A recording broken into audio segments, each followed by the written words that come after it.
I hate having my photo taken so much. Like, I think that's what makes me a good photographer, right? Because I feel your pain. You understand. Just totally. Really can't stand it. Welcome to the Greatness Formula Podcast, the ultimate destination for those looking to excel in life, business, and real estate. Join your host, Jamee Allgier, each week as she brings you conversations with successful real estate agents, business owners, and local influencers. We're all about delivering actionable advice that prioritizes one thing, your success. So let's cut to the chase and dive right in. Your journey to greatness starts now. Welcome to the Greatness Formula Podcast, where we talk about all things entrepreneur and success. I'm Jamee Allgier, your host. And today we have with me my very good friend, Michele, with one L. She is a headshot, and I have to read her bio here because it's pretty awesome. Michele with one L is a headshot and personal branding photographer in the Black Hills. She started out in the corporate world, moved to a wedding photographer, and eventually left weddings to focus on headshot and brand photography, which is actually something that not very many photographers focus on. That's true. She believes everyone is beautiful and deserves a headshot that they love. It's all a matter of the right lens, the right light, and the right posing. Welcome, Michele. Thank you. It's fun to be here. Thank you for joining us. So tell me a little bit about how you got started. Your evolution was a little bit different. I've heard your story a couple different times, and I love it. So share with everyone kind of how you got started and how you ended up where you're at today. Anyway, I've always had an artsy side. I was a photographer and the art editor of the yearbook when I was in high school. And then once I had kids, that kind of went by the wayside. Sure. And then I was in corporate America for 17 years and started, when my kids were in theater, got the camera out again and fell back in love with taking photos. Yeah. So started doing headshots, eventually made it into wedding photography. Had my own marketing company for a while, and then all of a sudden I kind of got pushed over the edge, got kicked, the market changed for marketing, and so I ended up just deciding to do photography full time.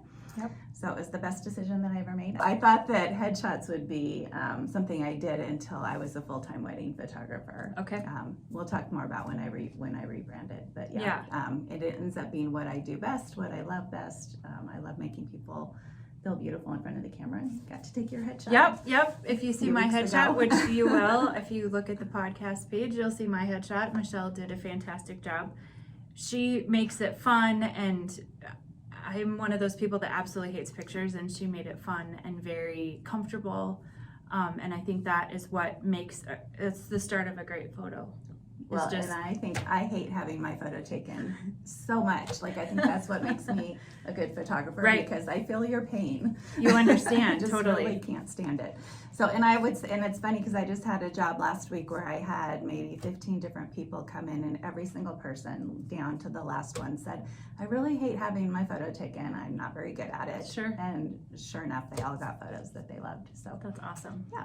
You definitely are great at what you do. I empathize. That's what I do.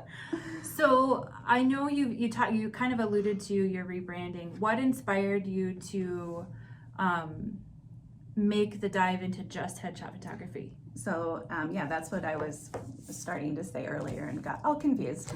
But yeah, I was doing headshots while I was still in the corporate world, and I thought eventually I would be a full-time wedding photographer. Mm-hmm. And then in 2000, so I shot one of my very first weddings in 2013, and then by 2019 I had kind of solidified my style. I was working with higher-end clients, and I was ready to brand myself as a luxury wedding brand photographer. And I hired an amazing brand designer to redo my website and help me with my new logo and just a whole rebrand into luxury wedding photography. Mariah Riona, huge shout out to her if she's watching this. And she sat with me, we interviewed, we went through a whole process where we tried to nail down what my brand was going to look like. And she sat me down at the end of all of that and she said, Michele, I think you need to give up weddings and do only brand and headshot photography because that's what you love. You're passionate about your clients. You love working with business people and learning their stories. Yep. And she said, I think that's you, and I think you would be foolish to give it up.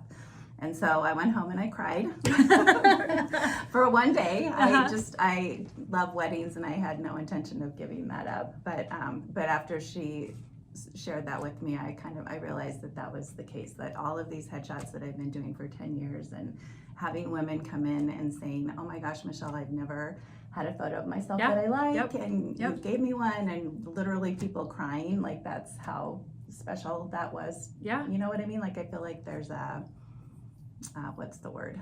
I don't know. I just feel like that there's a gift for that there, and I think that I think everyone deserves a headshot that they love. So. It's always interesting when someone can look from the outside and point out what you do really well, even though it's not something that you ever really leaned on. Right. So I think that's a I thought it fantastic was piece of your story. Yeah. It was a means to an end, and it ended up being what I think I probably do best. Yeah, So, absolutely. but it does take other people sometimes to come in and point you in the right direction and say, hey, you've been doing this all along, and you don't even see that you have that gift with people. Yeah. So Yeah. So you guys moved here. You moved to the Black Hills a couple years ago. mhm. How did you break into this industry? How did you break into the industry here? That is probably one of the biggest challenges that I've had in my business career. Sure. Moving, and I had heard before that moving a business from one location to another, especially in photography, was very difficult. I feel like South Dakota, like Denver, is pretty forward thinking, and there are lots of people there hired me for their personal brand photography. We came up here and a lot of people said, what's a brand photo? Right. I even had someone say, what's a headshot? That sounds dangerous. So it's not what you're hearing about on the media. No, exactly. So, so I just feel like there was not necessarily a market here, and I guess the decision had to be made whether I was going to change my brand that I had worked so hard to build the last couple of years, or just take some time and educate people about why they need a new headshot that looks like it's from today, clean and modern and well lighted, as opposed to from the 1990s, very dated. So, and that takes time. And then again, the brand photography, not everyone understands why you would need that or what that can do for you. But I feel like people here are starting to understand that. Definitely. It's definitely been a process. And again, for sure. Yeah. Yeah. I think as we've seen more businesses, especially small and home-based, and like those people that are trying to get their name out there, I think people who have come in from out of state are oftentimes the ones that have spurred that. I think that's very true. Yeah. And I have always relied on word of mouth. In Colorado, everything was word of mouth. Most of my clients came from other referrals, people that had worked with me and said, oh, you need to work with Michele. But once I came up here, I didn't have that anymore. So I've been working on the networking side, but my SEO has become much more important. But people are finding me who are coming from out of state. So they're coming here from Louisiana, or they're coming from Chicago, or they're coming from somewhere else, and they know what they're looking for. Yeah. So I think it's just a process, and helping people to understand how they can use photography to grow their business. Yeah, absolutely. So do you think there are specific skills that you have that maybe give you an edge over someone else who's in the same space as you? I think that all of my years as a headshot photographer, I've probably done literally thousands of headshots. And I've gotten to the point where I can look at somebody. In fact, I might be looking at people even while they're speaking or while I'm meeting them, figuring out what their angle is and what's going to work for them. So, but I can do it pretty quickly now. I can usually tell what somebody's good side is, if they need a low shot or a high shot, or what's going to flatter them the most. I know which lens to use for which body type. I know the best lighting to use that's most flattering. But honestly, I think my biggest skill when it comes to that is that I feel people's pain when it comes to being in front of the camera. You know how they feel. I do, and I think there's something to be said for putting people at ease. And if someone can come in and say, hey, I had a lot of fun in front of the camera, like that was way more enjoyable than I expected. And for sure. Then I think there's a skill to that too, making people feel comfortable. So when you have a lull in business, or when you when things slow down, how do you, as an entrepreneur and as a business person who's really doing it out there for themselves, there's obviously benefits for us doing that. That's the reason we go out on our own. But when it comes to a slow time, like I imagine around Christmas, people they're busy, just like with our industry. People are busy.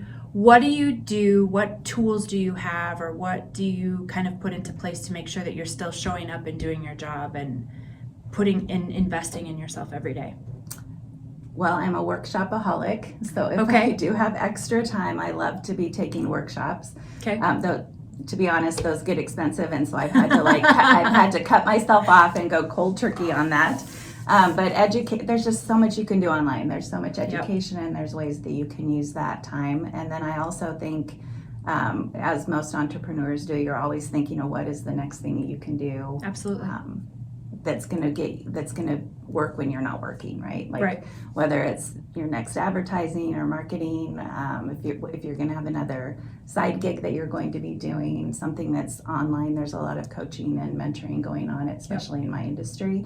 I have not gone into that. I don't know if that's what I want to do, but I think it's always out there. Do you want to be a coach, or do you want to help other people get started in your industry? Yeah, that definitely seems to be a big thing right now, going out and finding a coach or finding someone. And I think it's that accountability piece. That's probably true, yeah. They are encouraging you to do something, and you say, yeah, that's a great idea, and then it's hard, and you just don't do it. Right. So which is what you're doing right now with the podcast, which is why I love this, because I would like to do a podcast and start doing. And you have a fantastic idea for a podcast. I have a fun idea. You do, yes. Hopefully we'll get to introduce that to you soon. Yes, very soon. So looking forward, what do you think are some potential roadblocks, and how do you think you would overcome them?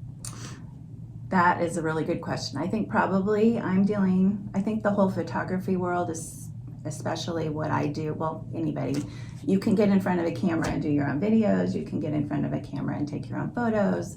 I've seen more and more people on Facebook and Instagram with photos that were generated by AI, completely generated by AI, even taken from, you upload a bunch of photos in, and then they completely create a photo that's not even, it just came from nowhere, right?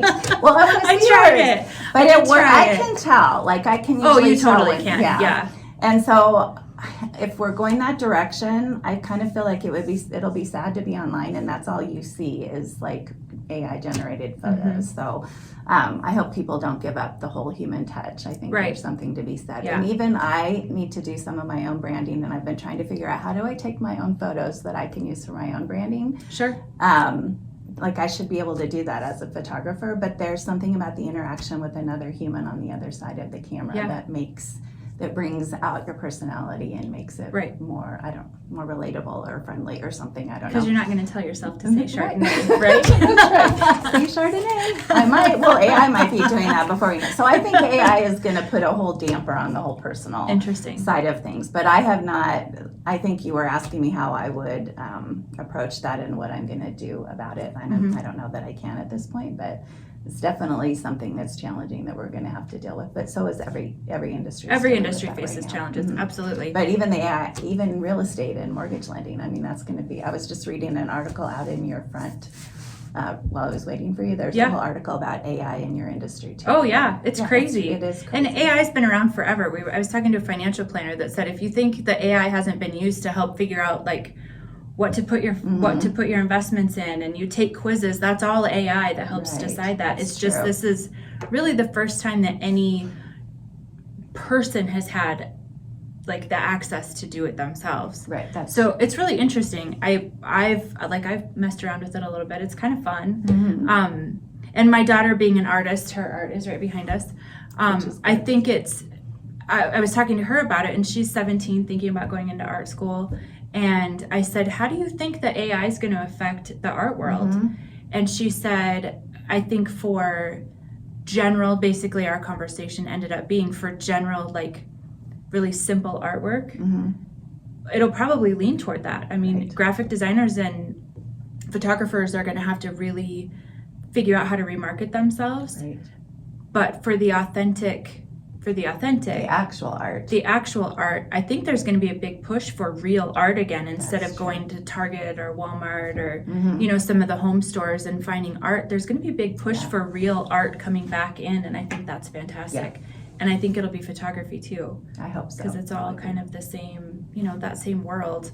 People are going to want real. They're going to get real sick of, I think you're right, inauthentic. Right. So I think it's pretty even cool. Seeing the little tail end of that on social media already feels like it. I'm I don't want to get on and see the AI generated photo of everybody. Right? The last thing you want to do is set an appointment with someone and show up and you can't find them, right? Because they don't look anything like their picture. Like your picture. That's right.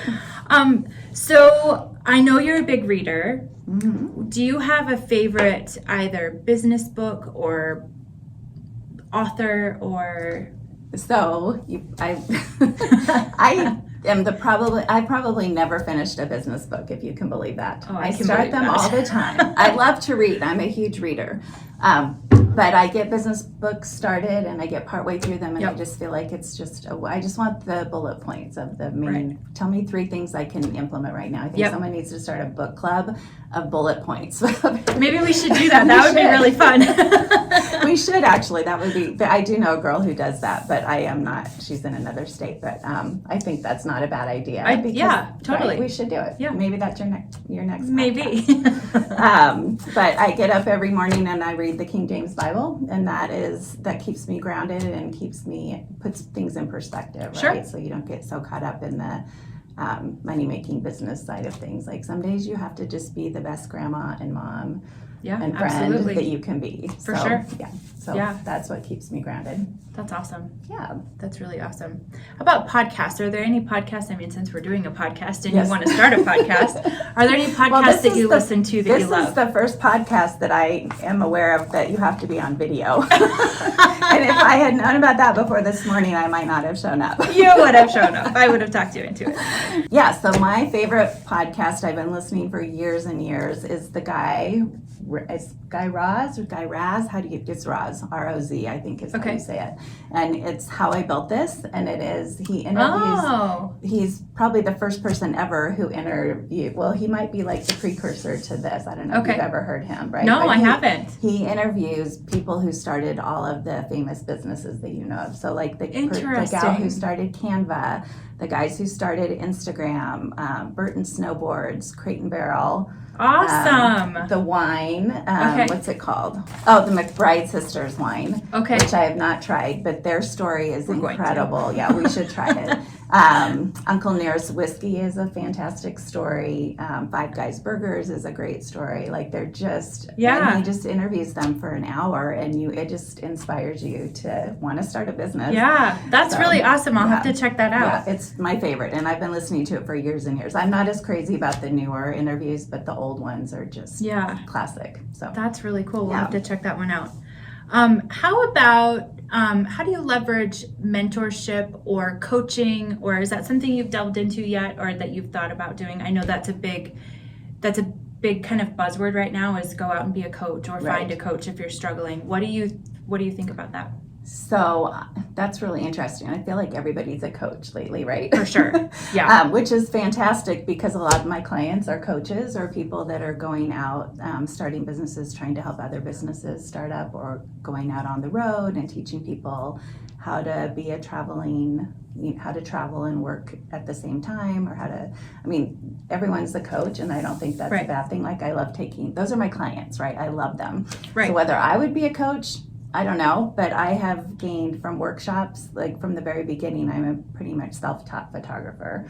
And so workshops are like I said, I had to cut myself off from that. But that's also how you build friendships and you encourage other people in business. Like I have met photographers all over the country at workshops, and then we end up seeing each other at the next workshop. Right. And I actually won a trip to Burgundy, France, to a 5-day film workshop. Gosh, it's probably been 5 years now. I can't remember.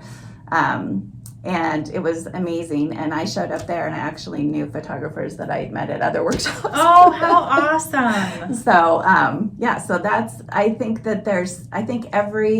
people used to go to college. You had to go to college. Right. That's what you did. That's how you got your education. And now you can go to a workshop or you can work with a coach. And so I think it's just different ways of learning that we didn't used to have before. Kind of that lifelong learning piece. I think so too. So I don't know that I would ever, I've talked about that even with my brand person of whether I would become a coach of other photographers, but I think I just like I just like working with my clients too much to do that. But I think that's where we can grow so much as entrepreneurs and business people. Absolutely. Yeah. Sure.